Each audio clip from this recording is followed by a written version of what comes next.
programa de hoxe queremos tratar a situación dos medios de comunicación en galego. Para iso, trouxemos os 4 medios digitais máis lidos na rede e no noso idioma. Contamos hoxe con Galicia Confidencial, Sermos Galiza, Praza Pública e Diario Liberdade. Mas a presentación de hoxe tamén a queríamos aproveitar para comunicarmos directamente con vós, o que é o noso proxecto e o que está sendo o comezo de Irmandade TV. En primeiro lugar, queremos darvos as gracias pola boa acollida que está a ter este programa e quero dárvola, a pesar de que só sae a miña cara, en nome de toda a equipa que está detrás das cámaras e detrás deste estudo. E en segundo lugar, avanzar un pouco, profundizar un pouco no concepto de democratizar a información. No lanzamento de Irmandade TV, no lanzamento deste debate, a nosa aposta clara era democratizar a información. E por eso non temos a dereita, por eso non temos o españolismo, porque cremos que hoxe, neste país, os medios de comunicación e os grandes grupos mediáticos xa tuveron moito tempo para darlle moitos minutos a todo ese sector. Por eso, no debate de Irmandade TV, vades a seguir vendo a xente que está co corazón na esquerda e cos pés no país. Non temos nada, nada, nada, nada, nada. Señor Beiras, faga o favor. Un mafioso, un narco, un Acompáñanos no debate de hoxe sobre a situación dos medios de comunicación e particularmente sobre a situación dos medios de comunicación en galego, Marcos Pérez Pena, xornalista e director de Praza Pública. Benvido, Marcos. Hola, que tal? Tamén nos acompaña Olalla Rodil, xa por segunda vez, xornalista no Diario Digital, Semanario en Papel, Sermos Galiza. Benvido, Olalla. Grazas. Tamén está con nós Mauricio Castro, do colectivo editor de Diario Liberdade. Benvido, Mauricio. Hola, obrigado. E finalmente tamén nos acompaña Surso Salgado, director de Galicia Confidencial, tamén por segunda vez como Olalla. Benvido, Surso. Pues nada, un placer. Ben, quería comezar cunha cuestión para valorar globalmente en que situación nos atopamos nestes momentos a vista da crise económica, da crise social. Se considerades vos que podemos estar nun momento onde haxe unha crise no modelo de negocio tradicional dos grandes medios de comunicación? Marcos. Crise, cambio e mudanza nese sentido, eso está claro que o hai. Non sabemos onde nos vai levar ou como imos a ir desta, pero que estamos nun proceso de transición cara a algo diferente é seguro. Sempre se di que no xornalismo se están vivindo 3 crises. Unha crise económica que afecta a calquera empresa, a calquera iniciativa, unha crise de credibilidade, que eso xa ten moito que ver con como funciona, como viñeron funcionando os medios de comunicación até agora, e unha crise de modelo, porque cambia, sobre todo o que son os medios en papel, necesariamente sofren unha evolución cara ao novo soporte, que é o digital, e iso tamén afecta, ainda que en menor medida, os medios audiovisuais, con novos formatos, novos soportes, como é o vosso programa, non? É dicir, evidentemente, ábrense novas posibilidades, o cal isto sempre é excitante, sempre anima a traballar nisto, o que pasa é que estamos nunha situación moi complicada, sobre todo para eses modelos de negocio. Hai moitas máis posibilidades de facer, a rede permite publicar dende calquera lugar, case a calquera persoa, e con moitas máis posibilidades. Pero claro, a gran pregunta é como pagas iso, non? É dicir, como faz diso un labor remunerado, un labor profesional para os xornalistas, ou como faz deses modelos de comunicación algo sostible económicamente. E aí estamos experimentando. Levamos experimentando moito tempo en todo o planeta e ímonos equivocar moitas veces e ni sequera creo que haxa finalmente un modelo que se impoña. Simplemente haberán modelos que se axusten máis ao contexto no que funcione cada medio de comunicación. É simplemente para resumir, porque disto evidentemente se poderá falar moito máis. O que creo que é máis importante para nós e para o tipo de medios que estamos aquí é que neste novo tempo os medios de comunicación, eu penso na rede sobre todo, pero penso que pode ser aplicable a calquera ámbito, teñen que ter máis que nunca en conta a súa comunidade de lectores ou a súa comunidade de apoios. Ata agora podían funcionar modelos máis verticais, no que houvese un gran apoio económico, institucional, dun ou dous poucos actores, e agora creo que ese modelo sí que está en discusión. E modelos como os nosos necesariamente tienen que confiar na súa comunidade na que se asentan, que además ten que ser unha confianza recíproca, é dicir, ti traballas para eles, eles devolvenche a confianza, e ao revés, non? É dicir, Se cada os medios de comunicación tradicionais estaban acostumados a lanzar a mensaxe, non? Ahora que estamos en televisión, e o espectador pois apenas podía protestar cambiando de canal ou apagando, non? Agora pode apagar a televisión, pode cambiar de canal, pero tamén pode entrar en Twitter, en Facebook, falar mal.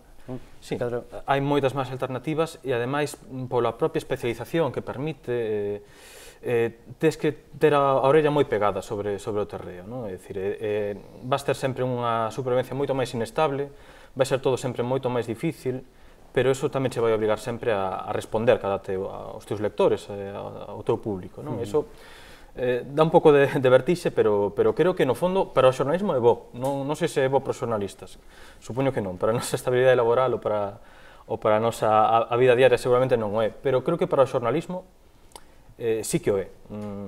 Creo que nos próximos tempos imos ver, xa estamos vendo iniciativas moi sanas neste sentido.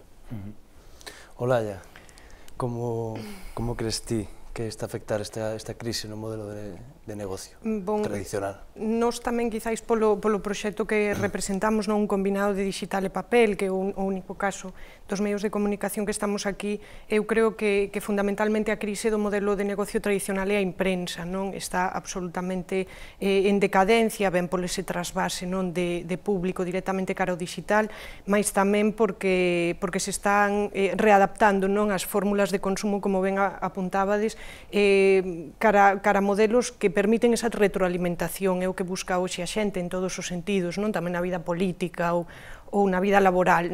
Procuramos espazos onde poidamos achegar as nosas propias opinións e ademais en tempo real, iso é o que xerou a rede. Nese senso, a imprensa, é dicir, os medios de comunicación en papel están completamente nunha situación moi complexa. Nos que botamos a andar un semanario en papel sabémolo ben, é un momento moi complexo para os medios de comunicación impresos, mas tamén cremos que son, como ben dicía Marcos, momentos para experimentar novos formatos, para achegar produtos anovados a xente que tamén demanda un tipo de produto máis especializado, con unha focaxe diferente. Nese sentido, cremos que en grande medida a decadencia tamén dos medios de comunicación impresos ven moi motivada pola crise no mercado publicitario. É moi complexo buscar fórmulas que permitan sostelos en termos económicos, pero eu tamén me quedo con esa idea máis positiva, que sí que explorando novos soportes, novas fórmulas de negocio, que sí que se pode recuperar ese espazo, ese público obxectivo.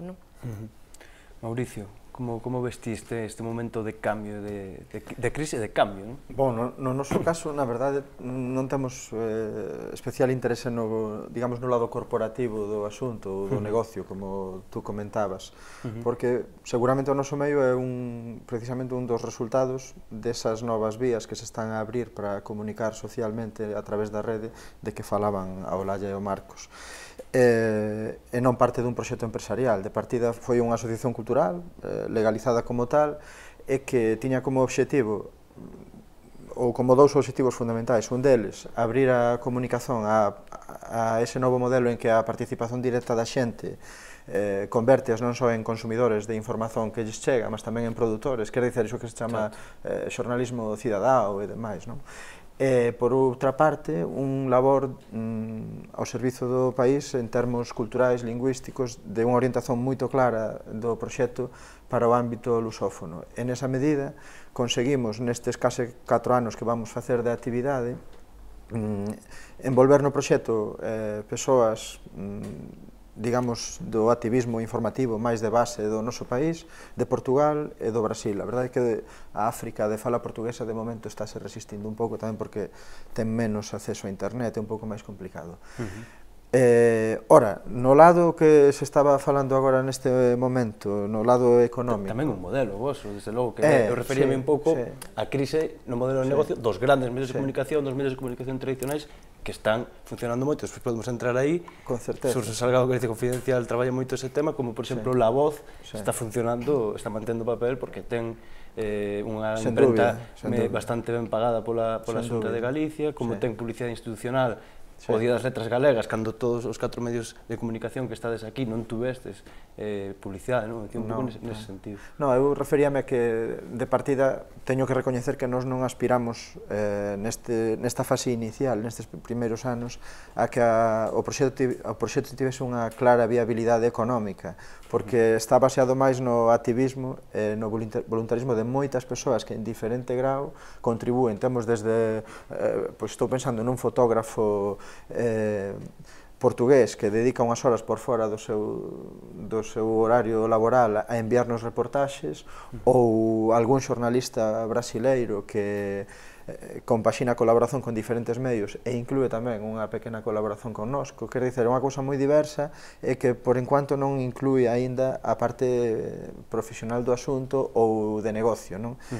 Esa é unha fase na cal precisamente agora estamos a traballar para tentar polo menos que se poda liberar algún compañeiro, algunha compañeira na Galiza, no Brasil, en Portugal, para dar un paso adiante e coordenar tantos esforzos que está habendo por fora e que se está facendo todo por puro voluntarismo, non? Entón, nese sentido, xa digo, non nacemos como unha empresa, nacemos como un proxecto popular de comunicación e o lado do negocio, evidentemente, está un pouco coxo. Debo indicar que iso non significa que non haxa gastos e o que levamos feito agora con certo éxito é lanzar unha campaña cando chega o fin do ano en que temos que afrontar os gastos comuns anuais, unha campaña para que os propios leitores e leitoras asuman unha certa responsabilidade social na manutención do medio.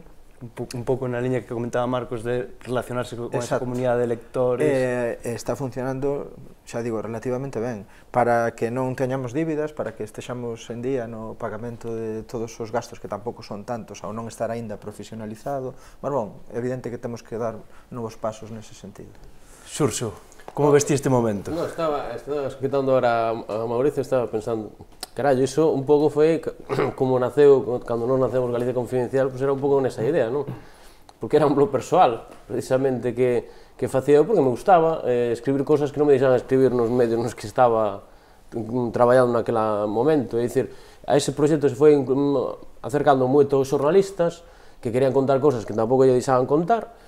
E finalmente, pois temos o proxecto que hoxe en día, non? O Galicia Confidencial, que sí que é un proxecto que ahora está, digamos, intentando subsistir empresarialmente, pero que naceu realmente como unha, é dicir, primeiro como un proxecto, digamos, hobby persoal, e despois o que se sumaron moita xente que vía nese proxecto un pouco a unha filosofía de traballo, non?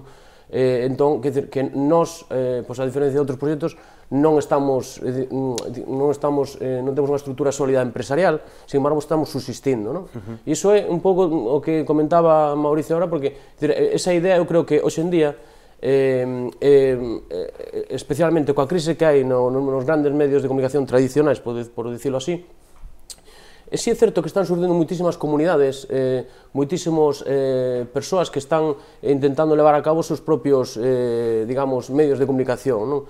Estou a referir, pois, no ámbito xornalístico profesional, do que eu proveño, que é dicir, xente que quedou no paro e que está montando, pois, medios de comunicación locais, pois, en Pontevedra, agora vai a salir unha nova páxina web, o sea, medio de comunicación na zona de Ortegal.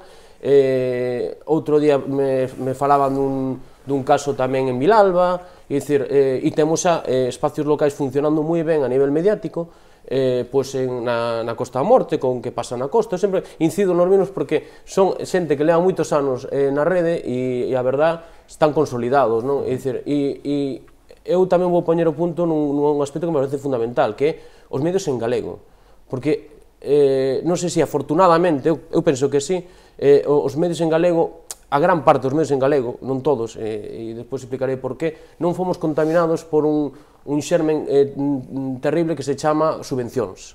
E gracias a iso, hoxe, os medios en galego estamos intentando subsistir grazas precisamente ás comunidades de lectores que temos, e que, obviamente, confían na nosa filosofía e no noso xeito de proceder, non?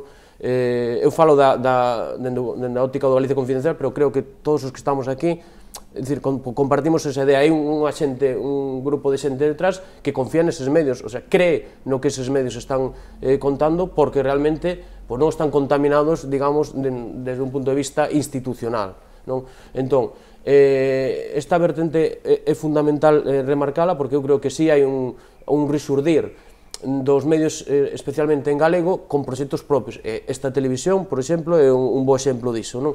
E despois, e logo hai outro fenómeno moi importante que está surdindo nos últimos meses, que é o crowdfunding. É dicir, e grazas a iso, pois, grazas ás donacións voluntarias de xente, pois están surdindo iniciativas editoriais, proxectos, medios de comunicación que a verdade, digamos, están xenerando tamén unha importante nicho de, digamos, de comunicación, non?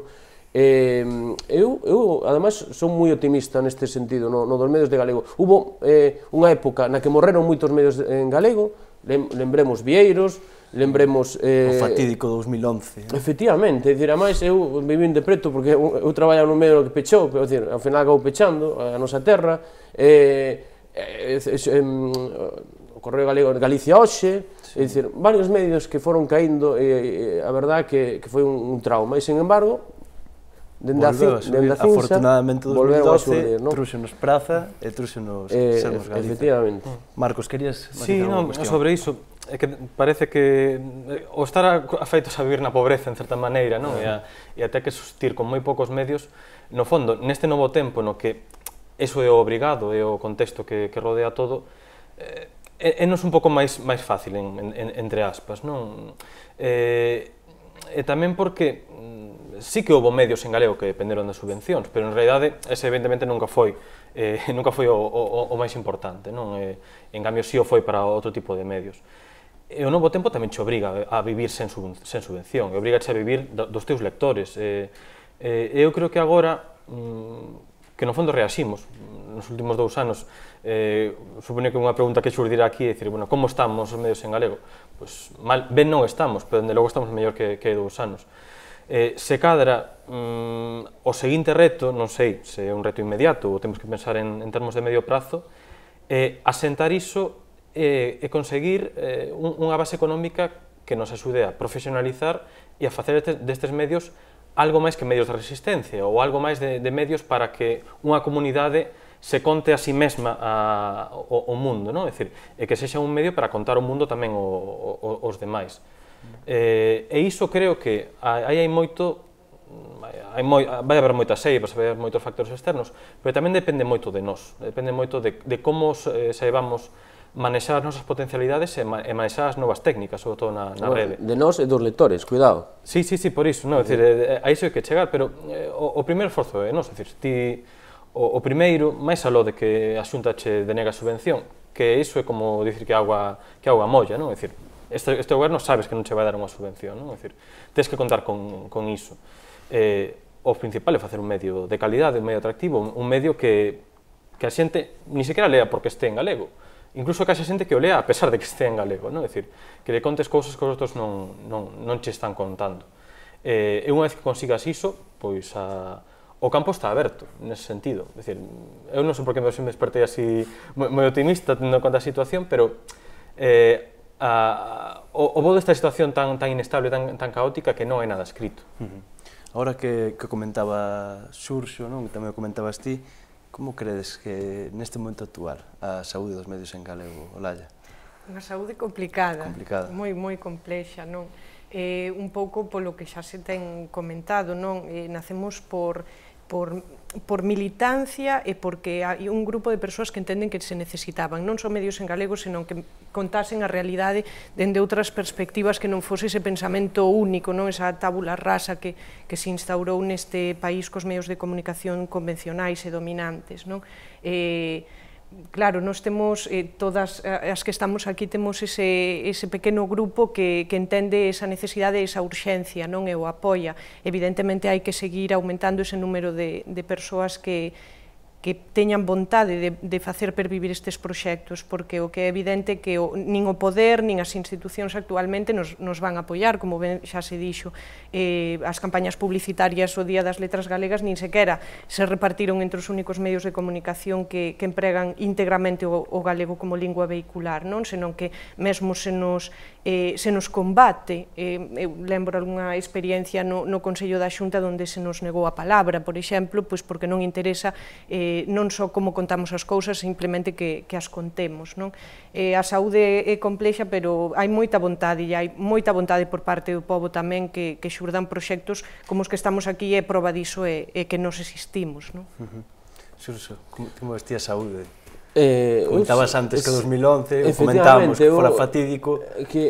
Eu viví unha época moi dura no sentido da separación de moitísimos medios en galego e, sen embargo, estou tamén moi esperanzado porque eu vexo que sí que hai posibilidade de subsistir, hai masa crítica e, sobre todo, digo, hai unha comunidade de lectores moi implicada e, ademais, o bo disto é que intentamos facer, digamos, información en galego, pero boa información. Quer dizer, que hoxe en día ves un medio dos chamados tradicionais e a verdade é que eu como xornalista digo, pois eu non teño nada que envexar a un destes medios porque eu creo que podo facer a mesma ou mellor información. Non é ninguna cuestión de vanidade, simplemente de nivel digamos, de objetividade xornalística, non? E eu penso que tamén, un pouco xa estamos comentando aquí, que os lectores obviamente agradecen que estexa en galego e despois que sexa boa información. Entón, a verdade é iso, estou optimista, tamén teño que reconocer, e o comentaba estes días, que vexo certas sobresaturación do espacio comunicativo en galego. Vexo que hai, efectivamente, hai moita necesidade, hai moita comunidade que está movendo, hai moitos proxectos, digamos, a través da iniciativas sociais ou crowdfunding que están intentando tirar forte, pero tamén vexo que iso pode chegar un momento que pode facer crack. É dicir, porque, eu insisto, un xornal subsiste especialmente polos seus lectores, pola súa comunidade lectora. Se deixa de ter lectores, obviamente non vamos a ningún sitio. En ese sentido, eu tamén insisto en que os lectores teñen que ser responsables e apoiar eses medios de comunicación.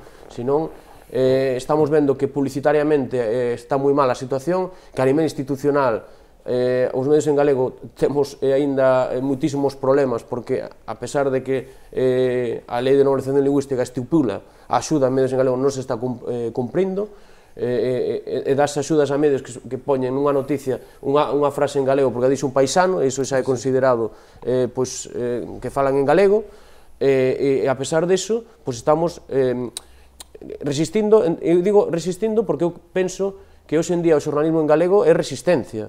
E isto non quita que non sexa bo xornalismo, sino que é un xornalismo bo e ademais resistente. E por iso agardo que podamos seguir vivos moitos anos, non?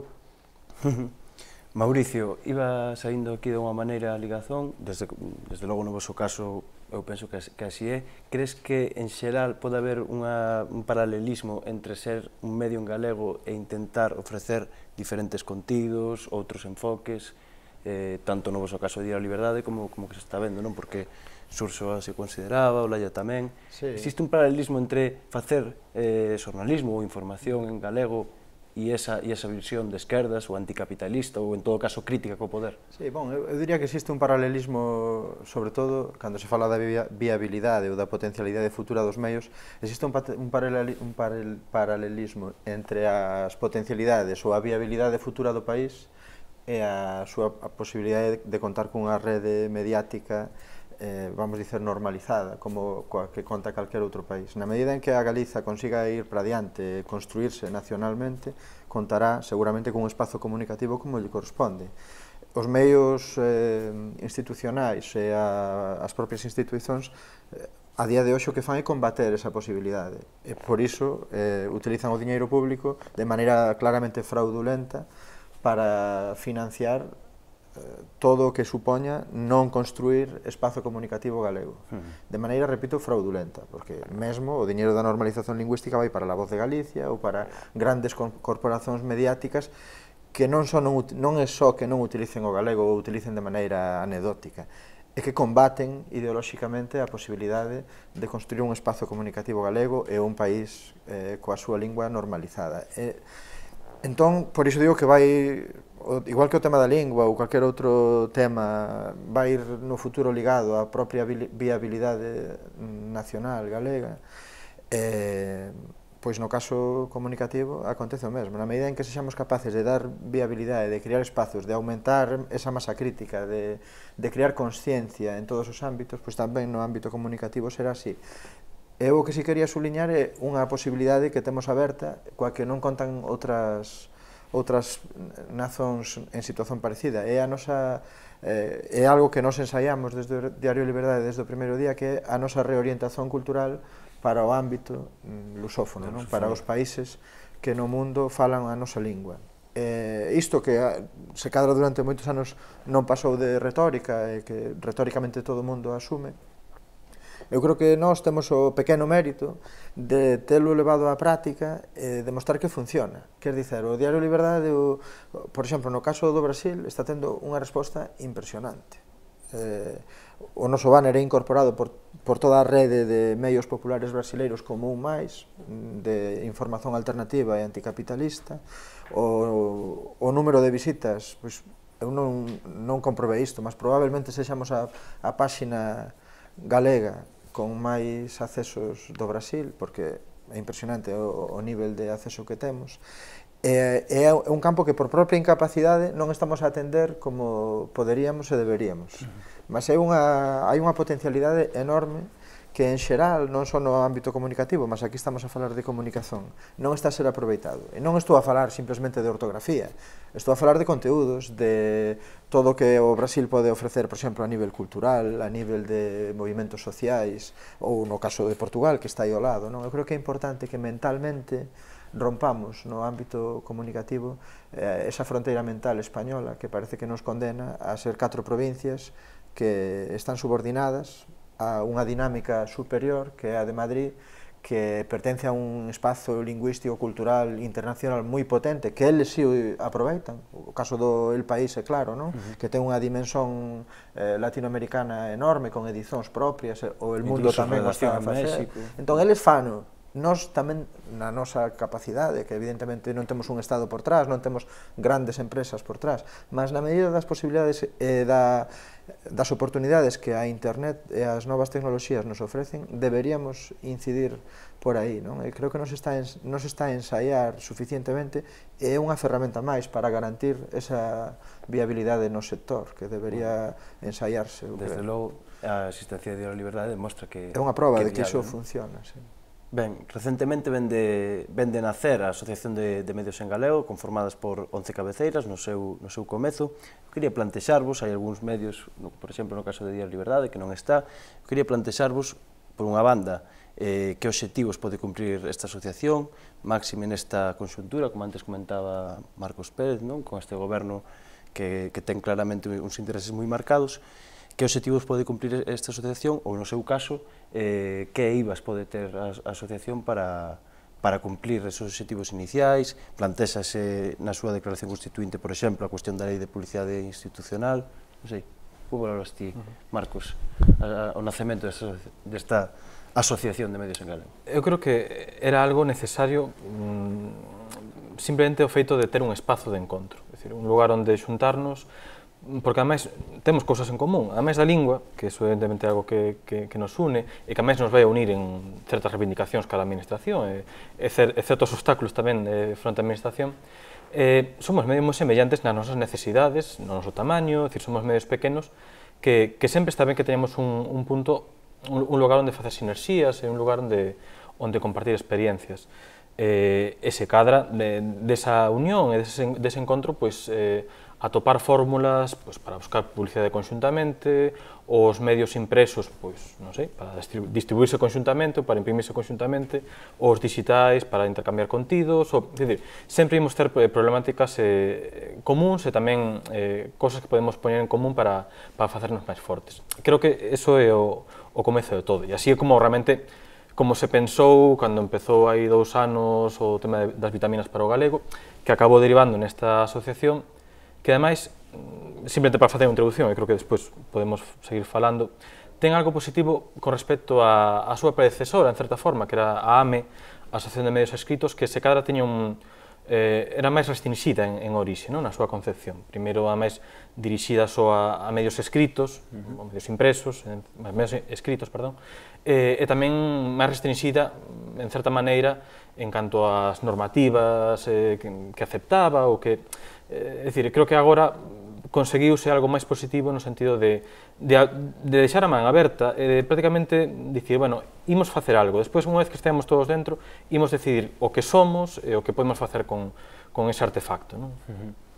Olalla.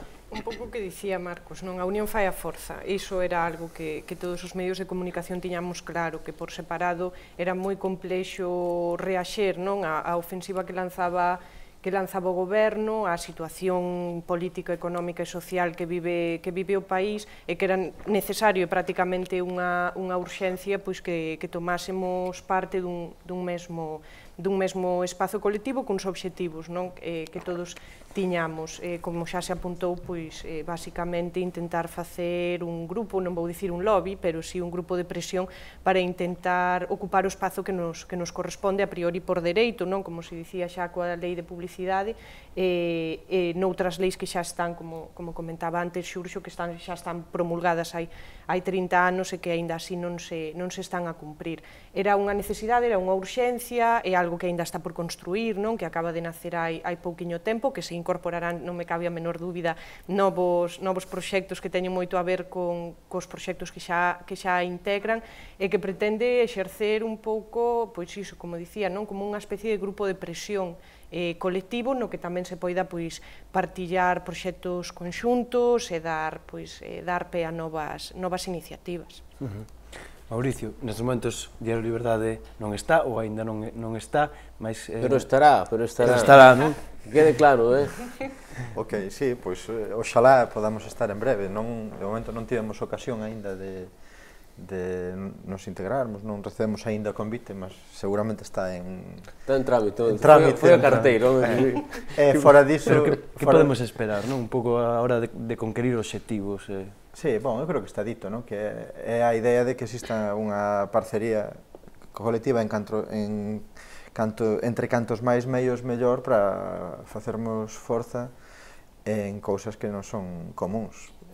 O tema das axudas públicas, por exemplo, é unha delas, porque aínda que antes aquí se comentou con razón que un erro que non se está a cometer é o de depender en exceso desas axudas, tamén é certo que é porque non existe alternativa, ou seja, que tal vez se as axudas existisen, si se caería no erro, e de facto no pasado si se caiu, e o problema de Vieiros e de outros medios, en parte, non se pode negar que foi debido a que se embarcaron nunha dinámica de subsidios aproveitando un goberno favorável e tal, que cando ese goberno favorável coincidiu, claro, desapareceron as axudas, estaba montado unha mega estrutura, entre aspas, porque continuaban a ser pequenos, xa con, en algún caso, até con dúcias de persoas con salario, e todo iso veu abaixo, da noite para o día, basicamente, prácticamente. Entón, eu creo que ese tipo de erros hai que evitalos, mas, ao mesmo tempo, tamén teño claro que as axudas públicas están aí para todo o mundo. Non podemos dar por feito que a Voz de Galicia ten que levar as axudas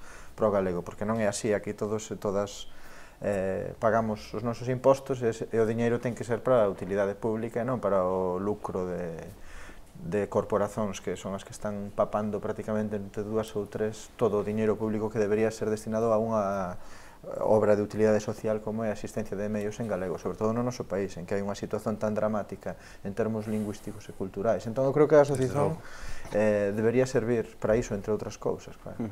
Xurxo, ti estás aí moi implicado. Un dos obxectivos é precisamente cambiar a lei de publicidade institucional.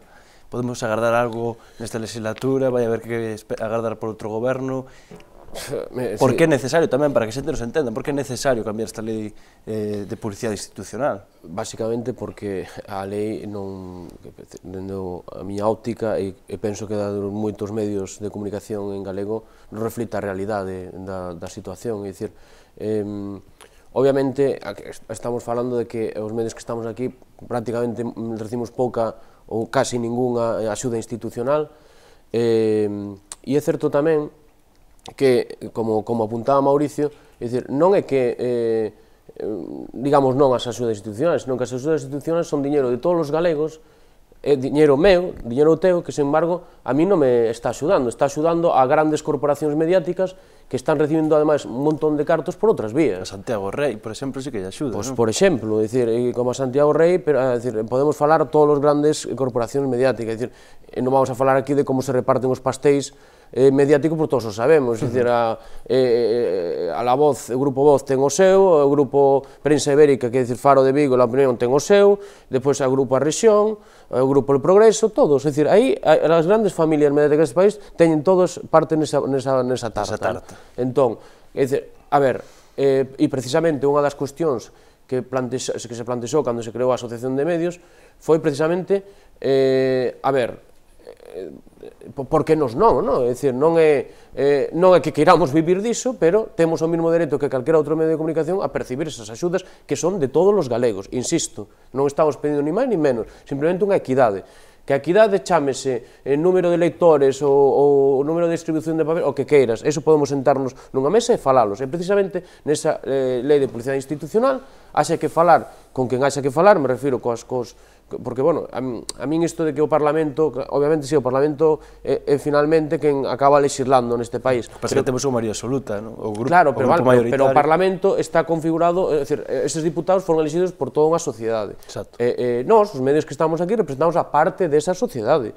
Quer dizer, pode ser máis grande, pode ser máis pequena, pero é unha parte desa sociedade. Entón, nós tamén nos queremos sentar, donde se senten outros señores, a falar do que vai ser o futuro a nivel mediático, é dicir, e sobre todo, da publicidade institucional que ten que repartir as grandes institucións con diñeiro, repito outra vez, de todos os galegos. Entón, aí é importante, por iso, unha das cuestións que, además, eu esta cuestión, estando no sindicato de xornalistas, intentámola levar a cabo e non xurdiu, insisto, non xurdiu no bipartito, bipartito que era Bloque Nacionalista Galego, Partido Socialista de Galicia, en teoría, sí, moi afíns, digamos, aos medios en galego e todo o que queiras, pero estando eles aí, non o fixeron, e non o fixeron porque seguían co reparto do pastel que previamente fixo Fraga e que agora está facendo o señor Núñez Feijóo. Por iso eu me gustaría tamén que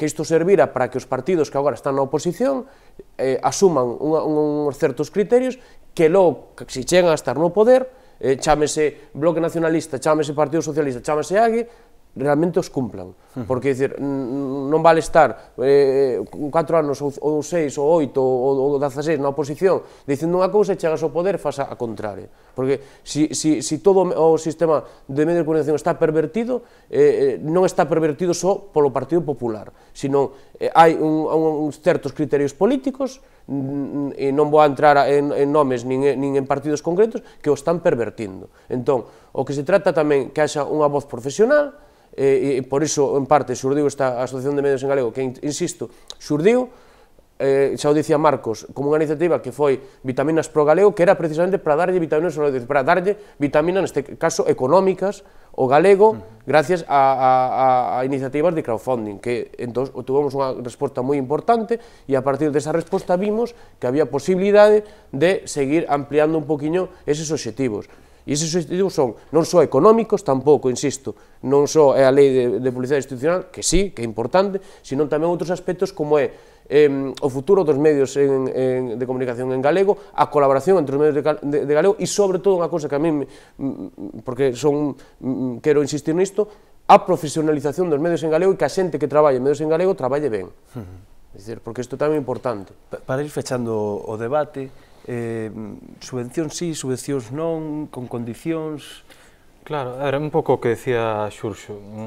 tanto para o tema da subvención como para o tema da publicidade institucional, o que creo que é importante é que estean claros os criterios, que xa o máis transparente posible. Dicir, o único que consegue a lei de publicidade institucional e outro tipo de normas, para o único que serven é para ocultar os criterios, non? É dicir, é para o goberno, sexa xunta, pero tamén as deputacións, os concellos, dun partido, de outro e de outro máis. Dicir, no fondo é a utilización que se fai da comunicación por parte do poder. O que importa é que estea claro. A min, podemos discutir os criterios, como dixo Xurxo.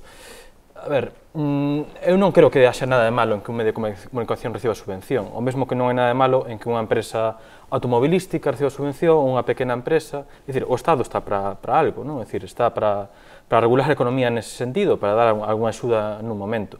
O importante é que estas axudas sexan iguais para todos, non? Todo mundo teña dereito a aceptalas. As mesmas oportunidades. A telas, claro, a mesma oportunidade. Claro, estando nesta situación na que ás veces parece unha quimera, o feito de que isto sexa así, non? Porque parece que estamos falando dun mundo ideal, porque efectivamente houve outros gobernos que fixeron o mesmo, pensar que o seguinte goberno que veña distinto do PP poida cambiar isto, pois podemos pensalo, pero dende logo non temos a seguridade. Eu, ás veces, o que teño a tentación é de que, cando menos, a nosa posición cara fora sexa de subvención non. Primeiro porque temos pouco que perder, porque non estamos recibindo nada, e porque a subvención non, o que permitiría sería xogar nun campo aberto, que é algo que, por agora, o feito de non xogar nun campo aberto é o que está protexendo a certos medios de comunicación que, dende logo, non terían o actual dominio que teñen sobre o mercado cunhas regras de xogo igual para todos. Eu teño esa tentación, ás veces, de ter esa estrategia, pero, dende logo, tampouco me podo negar a ter subvención, se realmente hai criterios xustos. Olalla.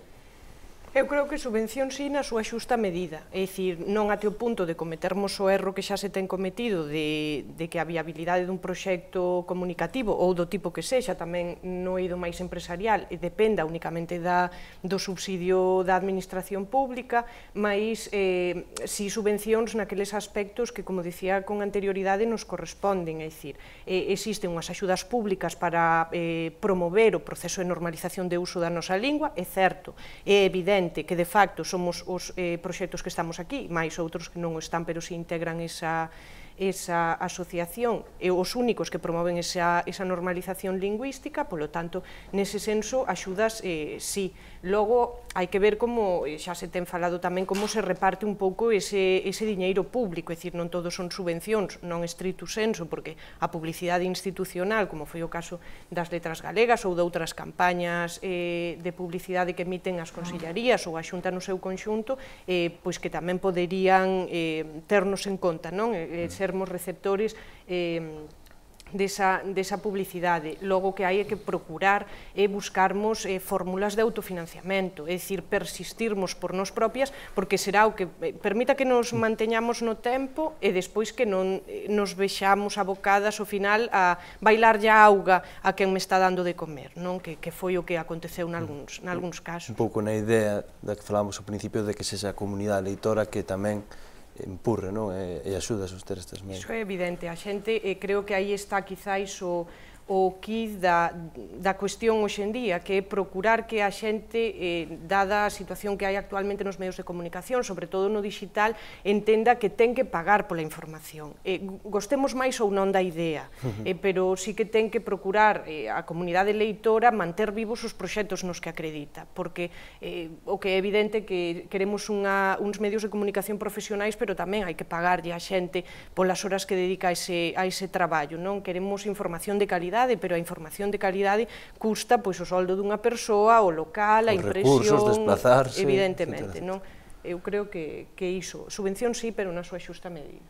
Mauricio. Sí, eu creo que o cuestionamento do modelo de subsidios é evidente, porque responde a prácticas de tipo nepótica e clientelar totalmente vinculadas ao servizo que ofrecen ao poder, e porque é un diñeiro de todos e todas que está a ser entregue a multimillonarios que o que fan é converterse nun pé do sistema que axudan a súa reprodución e a súa estabilidade. Nese sentido, eu creo que sí hai que reclamar subsidios para proxectos populares de base comunicativos alternativos, E no caso da lingua é evidente que xa só por iso non están a cumprir os mínimos para que receban €1. O triste, como tamén se apuntou, é que non só cando o goberno PP acontece iso, senón que aconteceu tamén no goberno bipartito. A determinadas familias que mandan no panorama mediático galego non hai quen as toque. Esa impresión que dá, son como capos que non hai quen toque, non? Entón hai que tocalos, e hai que dicelo, que non se pode desviar o diñeiro, porque iso é un desvío ilexítimo de diñeiro público que debería ir para proxectos comunicativos propios e reais. Eu tamén creo que é interesante ollar o que está facendo un pouco por fora no mundo, onde hai países en que ese modelo clásico se está a subverter, retirando o diñeiro público das empresas privadas e impulsionando con diñeiro público. Depois habería que garantir naturalmente que non se cría unha nova rede de clientela ao servizo de quen dá o diñeiro, non? Mas a mí si me parece ben que o diñeiro se destine, por exemplo, a televisións comunitarias, a medios comunitarios de bairro, como está sucedendo en determinados países da América Latina, non? Venezuela... Con esa palabra de orden de non olles a televisión, fai tú a televisión. Pois iso para todos os medios. Temos que reclamar un protagonismo da xente para ela propia asumir que é quen ten que criar información e participar nunha rede comunicativa diferente da que existe hoxe. Iso é un desafío que creo que ten a sociedade galega no seu conxunto. Xurxo, moi brevemente, que xa temos moi pouco tempo. Subvencións sí, non, con condicións... Eu creo que xa falamos aquí, estou de acordo, as subvencións hai que regulalas, é dicir, obviamente, se hai subvencións, entón ten que ser para todos, porque é un diñeiro público de todos os cidadáns. Entón, se non as hai, pois xogamos todos no mesmo terreo de xogo. O que pasa é que non está sucedendo isto agora. Entón, no meu caso, o sea, no caso particular da Galicia Confidencial, subsistimos, digamos, ata agora sin subvencións públicas de ningún tipo, seguimos aí. Entón, eu estou tamén con Olalla, é dicir, para min o importante é subsistir sin axudas institucionais. Agora, as axudas institucionais teñen que estar perfectamente reguladas e teñen que servir para axudarnos a todos. E logo outra cuestión, é dicir, como é posible que as grandes familias mediáticas deste país reciban millóns de euros e resulta que estén votando a traballadores á rúa? Iso non pode ser. Entón, onde carallo van eses cartos? É dicir, non pode ser. Non pode ser que estén recibindo cartos ás galla e despois estén despedindo a traballadores. Entón, aí hai cuestións que non... Entón, esa lei de publicación institucional ten que regular tamén esas cuestións. É dicir, usted, medio, se leva tanto, ten que crear tantos postos de traballo. E non pode, obviamente, despedir a ninguén. Senón, é unha cuestión tamén que a min me preocupa moito, non acabo de entender como é posible que se siga nutrindo todo ese sistema empresarial mediático e, sin embargo, as vítimas sigan sendo os traballadores, porque non pode ser. Bueno, eu creo que xa... Pois con esa reflexión de Xurxo Salgado rematamos este debate onde analizamos tanto as eivas como os éxitos, no seu caso, o pasado, o presente e o que pode ser o futuro e será o futuro dos medios de comunicación en galego. Moitas gracias por estar aí. Isto é Televisión por Internet, así que vos animamos a que compartilledes, a que debatades, a que vos metades ben neste debate e a que contribuades a enriquecer o que foi o debate de hoxe no que tivemos os 4 medios de comunicación digitais en galego máis visitados do país.